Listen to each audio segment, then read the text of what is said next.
di bulan Agustus saya dibantu sama Start for Hire, akhirnya saya bisa ke US, datang sebagai student dan juga sebagai yang bisa bekerja gitu. Mungkin itu introduction dari saya, tapi saya pengen mungkin pasti teman-teman di sini banyak banget ya pertanyaan gitu kan, kayak gimana cara ke sini, terus tantangannya apa aja. Nah, saya pengen mungkin sesinya lebih casual di mana teman-teman kita diskusi bareng lah gitu. Kalau teman-teman ada pertanyaan, feel free. Jadi lebih live diskusinya daripada saya cuman ngomong panjang lebar gitu. Nah, itu mungkin kalau siapin pertanyaan itu teman-teman. Tapi satu pertanyaan mulai dari saya, Tio, boleh ya? Boleh. So, ini udah berapa bulan, and then how do you feel untuk tinggal di Amerika? Well, this is Januari ini bulan kelima saya tinggal di US. Kalau orang nanya gimana rasanya tinggal di Amerika, it's like I'm living my dream, karena memang untuk bisa bekerja, untuk bisa tinggal dan kuliah, ya ini kayak memang cita-cita saya gitu. Jadi kayak banyak hal yang saya syukurin gitu. Sebenarnya di sini banyak kayak hal yang ya menurut saya kayak challenge baru gitu ya, kayak banyak hal yang kayak memang kayak 360 derajat berbeda dengan Indonesia, tapi menurut saya karena saya enjoy tinggal di sini, well so far so good gitu. Wow, oke. Tio, waktu perjalanan kamu dari awal daftar di Start for Hire, apa sih yang di benak kamu tentang Start for Hire? Kok kamu join di Start for Hire itu kenapa sih? Oke. Sebenarnya kayak dulu sebelum saya join itu saya banyak kayak browsing gitu ya. Misalnya saya browsing beasiswa mulai dari LPDP, banyak beasiswa dari negara-negara Australia, Amerika gitu kan ya. Tapi setelah saya browsing, oke, saya juga apply ke beasiswa itu. Tapi saya juga cari kayak peluang lain. Kenapa saya scroll Instagram gitu kan, mampirlah itu iklannya Start for Hire gitu kan, kayak Start for Hire bisa menjembatani bagi mereka yang pengen sekolah tapi juga bisa punya kesempatan kerja. Terus saya pikir kayak, wow, ini kayak win-win solution gitu kan. Kebanyakan orang datang ke luar negeri, mereka cuman kayak kuliah, habis itu kayak kuliah 4 tahun atau 2 tahun, habis itu pulang, selesai kuliah, graduate dan pulang ke Indonesia gitu kan. Kayak mereka belajar di kelas aja. Tapi setelah saya pelajarin, kita belajar untuk bekerja dengan lingkungan internasional, kita bisa dapat income. Jadi menurut saya kayak win solution, dan akhirnya setelah saya pelajarin, saya tertarik dengan program Start for Hire gitu. Dan dari situlah kayak saya mulai tertarik dengan Start for Hire kayak gitu. Very nice. Thank you ya kepercayaannya, Tio ya. Tapi proses dari persiapan dokumen sampai berangkat, waktu itu kamu nemuin bahwa kita bantu nggak sih ininya step by step-nya, atau ada kesulitan apa waktu itu? Oke. Kalau proses sendiri kayak kalau dari saya cukup cepat ya. Saya ingat banget dulu kayak saya cuma punya waktu 2 bulan. Kayak 2 bulan sebelum berangkat, saya baru ngubungin tim Start for Hire. Saya bilang bahwa kayak saya tertarik untuk join untuk ikut program Start for Hire. Please tell me step apa aja yang mesti saya ikutin, rincian biayanya apa aja yang mesti saya siapin, dan dokumen yang mesti saya submit apa aja. And then right away tim Start for Hire langsung gercep kasih tahu, Kak, ini yang mesti disubmit. Terus saya ada sesi 1 atau 2 kali sama tim Start for Hire, mereka jelasin dengan jelas, sehingga saya pikir kayak oke, ini program yang benar-benar real gitu. Dan saya juga ngelihat banyak testimoni mengenai Start for Hire, bahwa kayak Start for Hire memang kayak legal, dan memang kayak kan mungkin tahu ya, mungkin di luar sana banyak banget ya, misalnya kayak organisasi yang menjadikan sesuatu. Tapi setelah saya telusuri, banyak rekomendasi yang bagus juga, dan akhirnya this is the right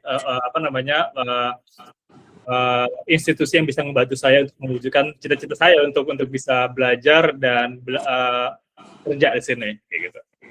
Kamu di Amerika jurusannya sekarang ngambilnya apa, Tio? Hospitality ya? Ngambilnya di Management and Leadership. Jadi soal saya kan di sini ada 2 ya, ada yang Hospitality sama Management and Leadership. Jadi saya ngambilnya yang Management and Leadership kayak gitu. Kasih bocoran dong, gajinya berapa sekarang? Masih UMK, masih UMK. Oke.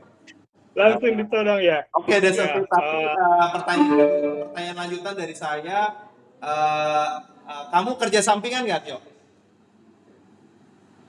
well, sebenarnya nggak tahu ya. Jadi kan kalau ada aturannya ya. Jadi kalau di Amerika kalau kalian punya F1 student, itu aturannya ada kalian hanya boleh kerja dalam seminggu itu 40 jam. Which is kalau dibagi per harinya itu kalau yang kerja 5 hari kerja 2 hari libur, berarti satu hari cuma 8 jam gitu kan.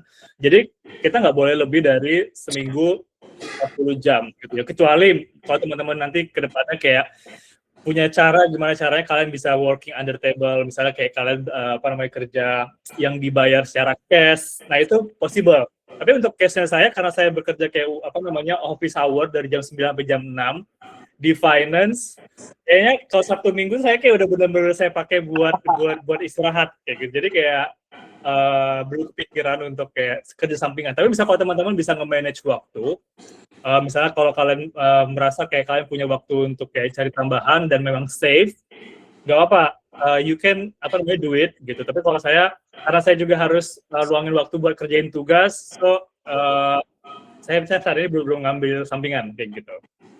Keren. Yuk teman-teman ada mau tanya? Ini pertanyaan deh, saya yang ngomong deh.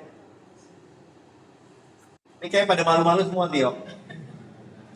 Jangan malu-malu, bersyukur karena Pak Sabto udah kasih sesi ini buat kita sharing session, karena saya percaya pasti teman-teman di sana pasti banyak banget pertanyaan gitu ya. Mungkin sahabatnya kayak gue lanjut nggak ya, gue pergi nggak ya, pasti banyak banget. Karena saya dulu juga banyak pertanyaan, saya nggak tahu mau nanya kemana. Akhirnya saya bertanya ke ChatGPT gitu. Anyway, waktu kamu diterima di IHG, pastinya kan interviewnya nggak gampang ya. That's quite tough, Yeah. I believe. So many of our students also telling me the same, that it is difficult, very difficult untuk bisa lolos interview. Apa dong kasih tip buat teman-teman kita yang di sini? Oke, nah saya mau share juga dulu, ini salah satu pengalaman terbesar juga ya. Jadi apabila kalau teman-teman mau memutuskan untuk ke Amerika, datang sebagai F1 student ataupun J1, please make sure kalian udah dapat placement dulu, at least di Indonesia. Gitu. Sebelum berangkat kalian udah tahu kan bakalan kerja di mana. Karena case saya, karena saya cukup mepet, pas saya sebenarnya belum dapat placement. Saya udah keterima di Alliance University-nya, tapi saya belum dapat placement saat itu. Jadi saya datang ke Los Angeles, saya sempat nganggur 2 bulan, dan itu cukup frustrating ya, karena biaya hidup di Los Angeles nggak murah. Jadi once kalian sampai di Amerika itu argonya udah jalan ya, jadi mesti bayar tempat tinggal, mesti bayar makan dan semuanya, yang which is kayak nggak murah. Dan pas saya sampai di Los Angeles juga, karena saya perlu kerja, karena untuk membiayai hidup saya ya, biaya hidup, kemudian bayar uang kuliah. Saya dibantu juga sama tim Start for Hire, sama tim rekanannya itu EduConnect. Jadi di sini mereka bantu untuk kasih beberapa lowongan yang memang lagi open buat kita apply. Tapi memang kuncinya itu adalah di kita gitu. Jadi kayak tim Start for Hire maupun tim EduConnect, sebenarnya mereka kasih link aja. Jadi mereka bakal kasih tips untuk interview, untuk bikin resume yang bagus. Tapi at the end kita yang menentukan. Maksudnya kita menentukan lah berapa prepare-nya kita menghadapi interview gitu. Jadi seperti yang kayak Pak Sabto tanyain, gimana sih tipsnya untuk bisa dapetin placement di US?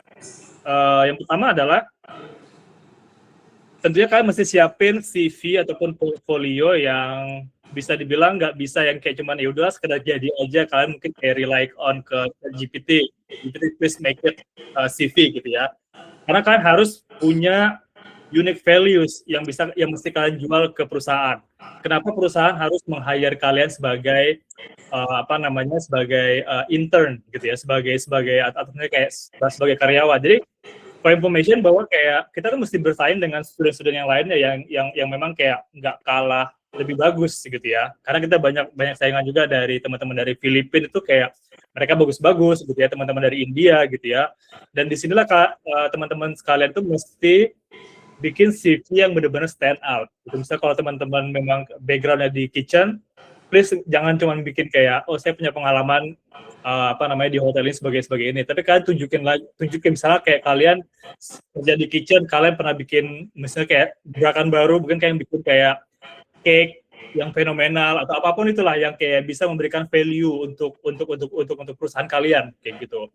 Jadi kalian harus menjadi menjadi sesuatu yang extraordinary gitu. Kita nggak bisa kayak menjadi orang biasa-biasa aja gitu, karena kita harus bersaing dengan yang lain kayak gitu. Itu sih kalau tips saya yang pertama ya.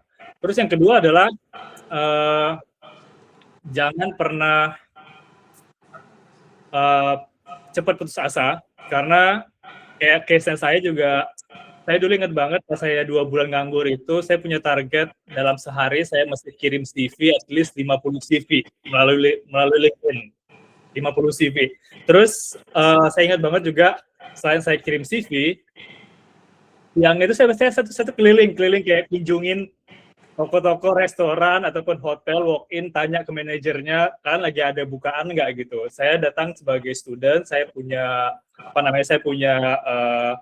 izin bisa kerja gitu. Jadi semua cara saya cobain kayak gitu, dan jangan lupa juga untuk menghubungi teman-teman yang teman-teman Indonesia yang ada di LA, karena kita nggak pernah tahu ya, mungkin kayak ada rekomendasi gitu. Kayak dulu saya sempat hubungin Pak Sabto juga, saya tanya ke Pak Sabto ada kenalan nggak yang bisa bantu gitu. Kemudian saya dikenalin sama temannya Pak Sabto juga. Akhirnya saya selama 2 minggu saya sempat kerja sebagai barista untuk boba cafe. Di situ saya belajar bahwa kayak saya nggak bisa milih-milih gitu. Mungkin kayak teman-teman mungkin kayak, wah saya kan dulu di Indonesia pernah kan kerjanya bagus gitu ya. Saya nggak mungkin lah saya dapat kerja di US yang kurang bagus daripada Indonesia gitu. Jadi pada saat kalian merantau ke negeri orang kan mesti change mindset. Jadi kalau kalian baru tinggal di negeri orang, ganti mindsetnya, at least kayak kalian coba dulu semua jalan, karena kita nggak pernah tahu ya jalan yang kita ambil itu mungkin kayak bakal nge-lead kita ke sesuatu yang lebih bagus gitu. Tapi kan mungkin prosesnya butuh waktu gitu. Jadi pada saat itu saya ambil pekerjaan yang ada dulu, misalnya kayak saya kerja sebagai karyawan boba barista selama 2 minggu, tapi saat itu saya tetap coba apply yang lain gitu, dan akhirnya setelah di bulan kedua saya apply dan akhirnya saya dapat kesempatan untuk kerja di sebuah hotel di bidang yang baru, karena saya 11 tahun di human resources, dan saya nggak expect juga ternyata saya lolos untuk kerja di bidang finance, yaitu sebagai akuntan gitu. Which is ya saya senang bahwa kayak pada saat saya interview, saya bilang ke manajernya bahwa saya punya pengalaman 11 tahun di HR, dan saya relate kan pekerjaan dengan job desk yang mereka cari gitu. Saya tahu bahwa saya di HR, tapi saya pelajarin apa sih job desk akuntan gitu ya. Oke, akuntan adalah kayak kita merecap semua revenue hotel gitu ya.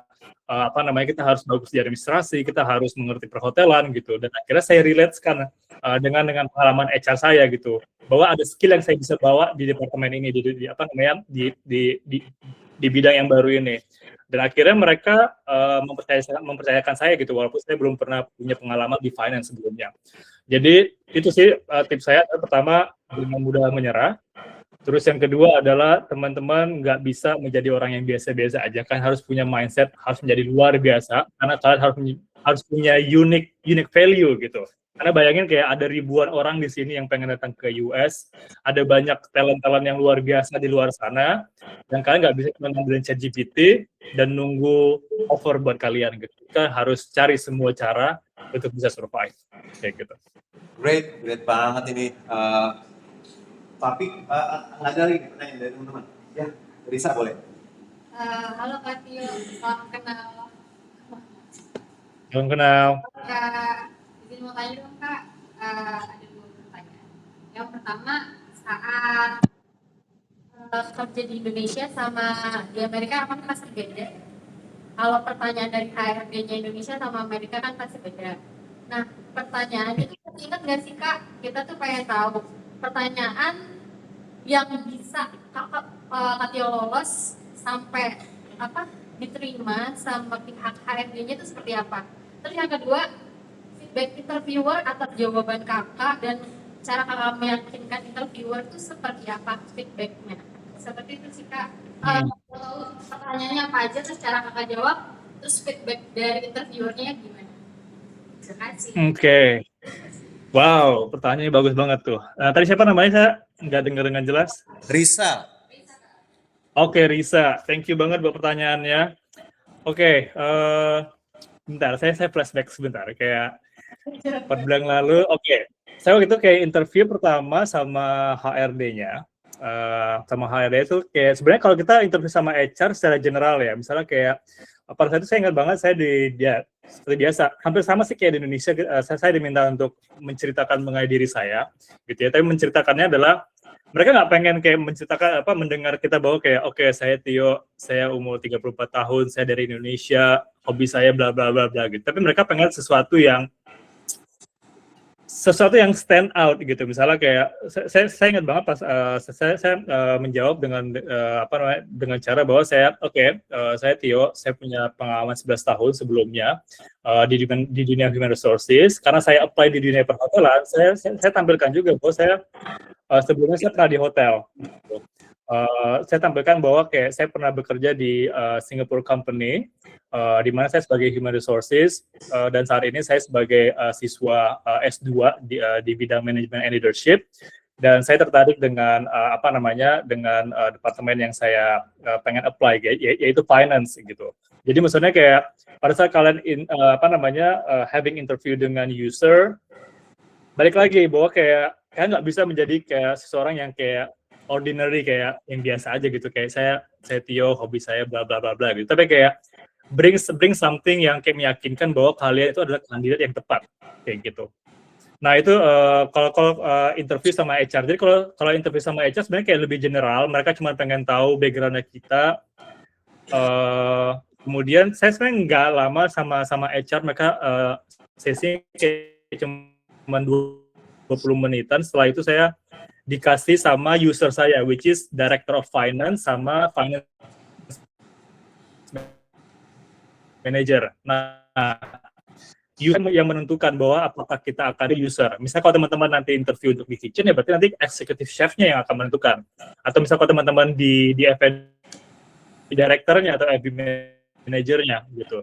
Jadi saya interview kedua itu sama Director of Finance sama Finance Manager saya saat ini. Jadi saya ingat banget pertama pertanyaannya sebenarnya kayak awalnya itu masih general. Jadi kayak hampir sama dengan HR. Jadi dia pengen tahu kayak background-nya saya. Sama saya jelasin bahwa saya I'm Indonesian. Kemudian saya saat ini sebagai mahasiswa di bidang management and leadership. Dan saya tekankan bahwa motivasi saya join ke company adalah saya pengen mendalami ilmu yang sudah saya dapatkan dari kampus. Di mana di kampus saya kan saya juga belajar mengenai manajemen, mengenai revenue, mengenai alokasi, mengenai finance, accounting gitu ya. Dan saya bilang bahwa motivasi saya adalah saya pengen memperdalam ilmu saya, dan saya juga ingin mempelajari dunia finance karena saya tahu saya pengen untuk finance gitu. Nggak mungkin saya ceritain bahwa kayak saya penasaran sama dunia hotel karena saya pengen meningkatkan ilmu saya di HRD. Pasti finance manager saya bilang kayak, wah ini kayak nggak relate nih gitu. Jadi posisikan motivasi kalian sesuai dengan pekerjaan yang kalian apply gitu. Mungkin nanti teman-teman mungkin kalian kebanyakan di sini background-nya mungkin F&B, tapi mungkin kalian dapat panggilan sebagai let's say room division. Kan harus bisa menyampaikan apa sih menjadi motivasi kalian yang berhubungan dengan room division gitu. Kalian kan nggak mungkin kalian ceritakan bahwa kayak saya pengen di F&B gitu. Sebenarnya saya pengen di F&B. Nah itu kan kayak mungkin kan nggak akan keterima gitu. Terus yang kedua yang saya sampaikan ke Director of Finance maupun Finance Manager saya adalah bahwa saya bilang bahwa kayak saya akui bahwa saya belum pernah di finance gitu ya, tapi saya punya pengalaman 11 tahun di HRD. Jadi saya juga membantu tim finance untuk menghitung gaji karyawan. Saya tahu cara menghitung benefit karyawan, kemudian overtime, ya kan. Dan saya di situ pekerjaan saya juga pada saat yang berhubungan dengan finance saya harus teliti gitu ya. Saya jelaskan, dan saya juga ini juga trik, saya kayak kalian nggak perlu ahli di suatu bidang apabila kalian baru memulai sesuatu, tapi kalian bisa kayak berpura-pura bahwa kalian bisa. Caranya gimana? Caranya kalian kayak belajar aja di ChatGPT gitu. ChatGPT tampilin job description sebagai accountant. Dan saya pelajarin 2 hari sebelum saya interview, saya pelajari apa aja sih. Dan saya ingat dan saya hafal dan saya sampaikan juga pada saat saya interview. Oke, saya belum pernah punya pengalaman sebagai finance, tapi saya paham bahwa untuk cara bikin jurnal seperti ini, flow-nya seperti ini gitu. Yang penting kalian pede gitu. Dan dari situ saya berhasil meyakinkan director finance saya sama finance manager saya. Saya zero experience in finance, tapi saya paham mengenai finance yang saya pelajarin 2 hari sebelumnya melalui ChatGPT. Nah itu sih yang message yang saya pengen sampaikan ke teman-teman sekalian gitu. Jadi kayak nggak ada salahnya untuk mencoba dunia baru karena kita nggak pernah tahu ya someday kita bakal seperti apa. Dan menurut saya ini kayak adding value buat saya gitu. Saya punya pengalaman di human resources dan sekarang saya punya pengalaman di finance kayak gitu. Jadi kayak katakan iya dulu dan kalian belajarnya ya sambil jalan sambil belajar kayak gitu. Nah itu yang membuat saya bisa keterima gitu. Bayangin mungkin ada banyak student di sana yang juga apply ke hotel yang saya kerja saat ini, dan saya berhasil meyakinkan ke director finance saya bahwa I'm the right candidate kayak gitu. Itu sih menurut saya kayak kalau kalian merantau kalian harus yakin, kalian harus pede, walaupun kalian punya mindset mungkin kayak saya kan belum pernah coba, saya kan nggak pernah menjalani ini, apa saya bisa gitu. Nah, yang menentukan bisa atau enggak itu dari kalian, kayak gitu. Gitu sih. Level bahasa Inggris kamu tuh levelnya apa sih kalau ingat? B1, B2, C1, kalau kamu ingat? Saya dulu ngambilnya itu adalah TOEFL. Jadi nggak pernah nggak IELTS ya waktu itu ya? Dulu saya. Tapi saat interview itu pasti bahasa Inggrisnya harus berbeda lah ya, sama dengan interview orang Indonesia ini berbeda ya.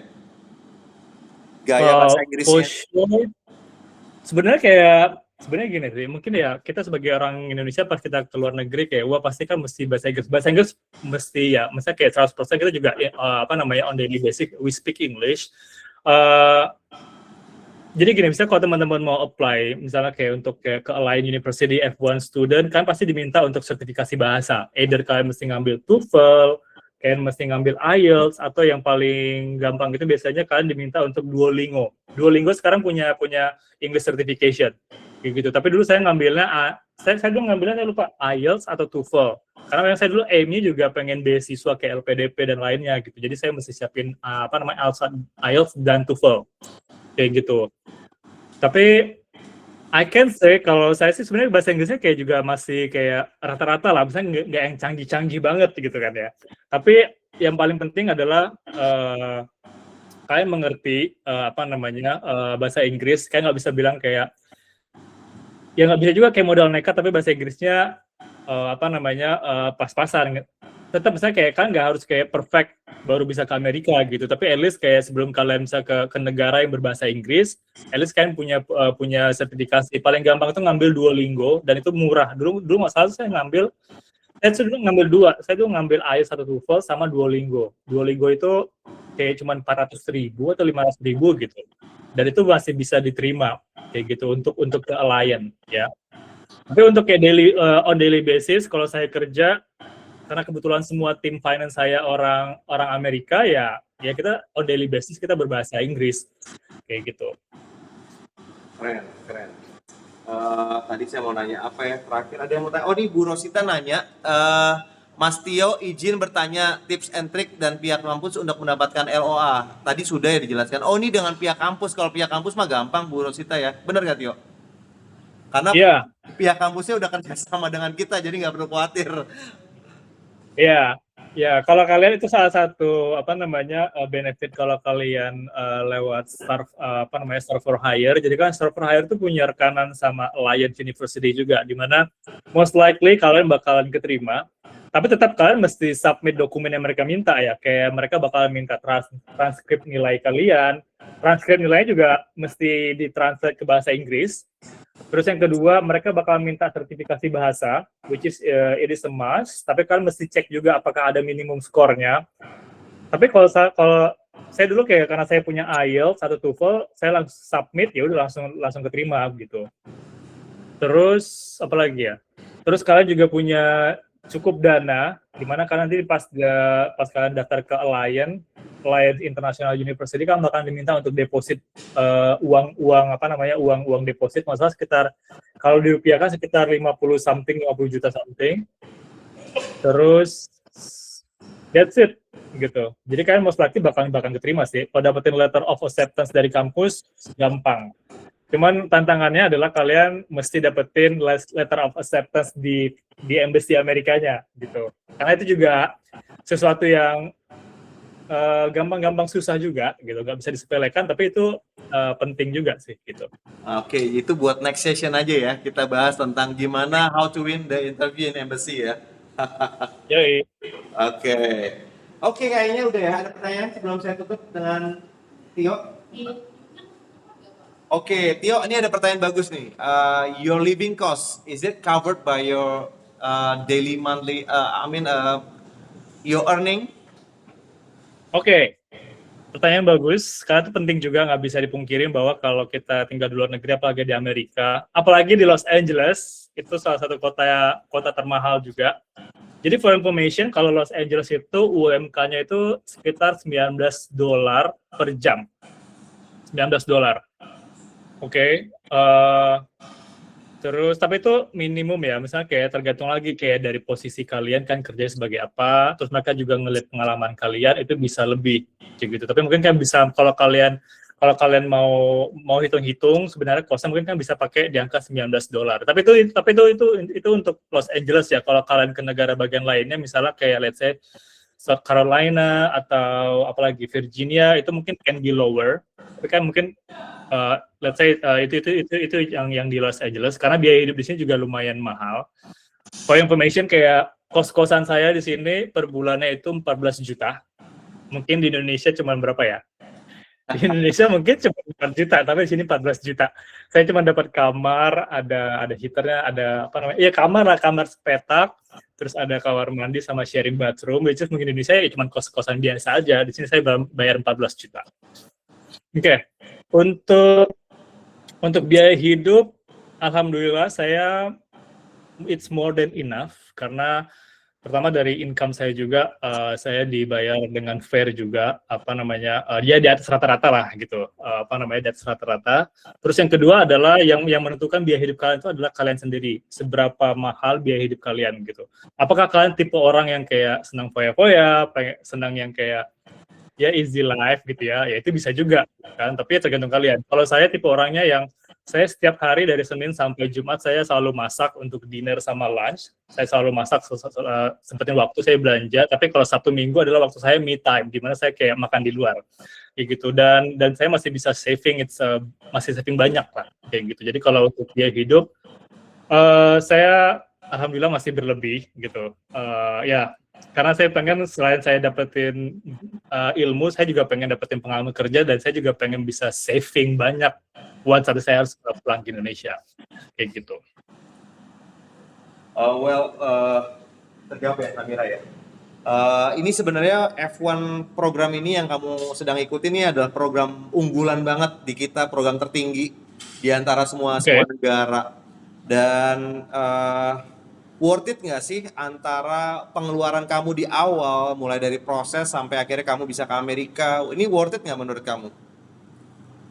Well, it's more than worth it, more than I expected. Karena menurut saya kayak saya menilai worth atau enggak sesuatu itu nggak cuma dari nilai uang yang kita keluarkan, tapi menurut saya kayak pengalaman, skill saya gitu ya, kayak personal development saya, sama ya secara finansial, it's more than worth it kayak gitu. Jadi kalau saya ditanya kayak sebenarnya kayak banyak yang harus saya tinggalin ya di Indonesia. Pertama kayak karir saya gitu ya. Misalnya kayak terakhir saya udah sebagai HR manager di perusahaan Singapura.